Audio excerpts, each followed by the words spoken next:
Yo, may dumating item. Ano to? Pajaya. Saan natin?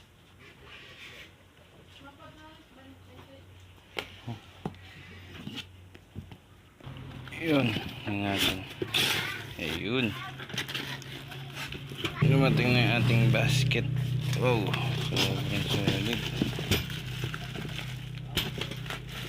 Ganun mo ta, baby. Ganun mo. Lagyan mo dun.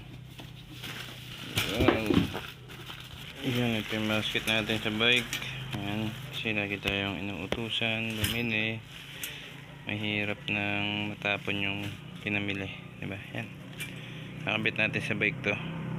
Yeah, baby, kabit natin to. Yun, kakabit natin yan dyan. Ganyan. Solid. Tapos ito, tinatanggal lang to eh. Ayan na. Woo! Ang galing. Tutubisin. Ayan. Ang sayad nga siya sa gulong. Maki-adjust ko to.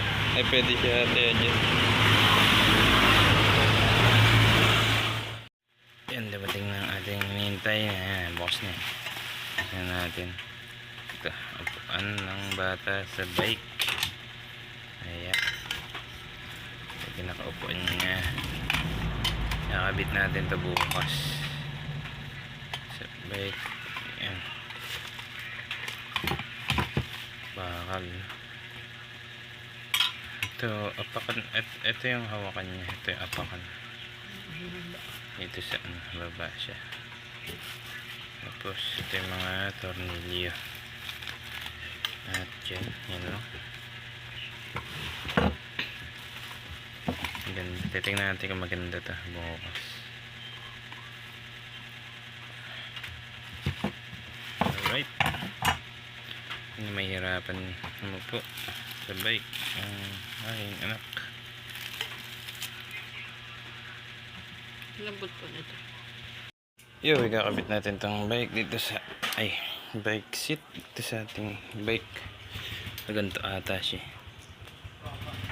Yan, puan siya. So yun, hindi ko na ipapakita pagkabit kasi ayun, i-assemble lang yun, madali lang.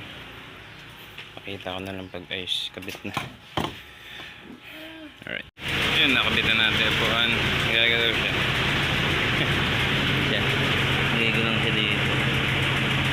Kabit natin yung lagyan. Ito pa, hawakan na tapakan.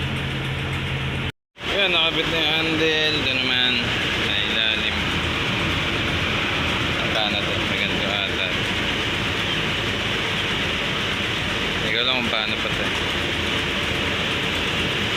Ito, nakabit natin. Yeah, ito, nakabit na natin siya. Ayan siya. Diba? Solid. Ayan siya. Kaya kasi wala siyang tornilyo dito. Matatanggal siya. Ito, matatanggal. Kulang tornilyo. 4. Pero goods na siya.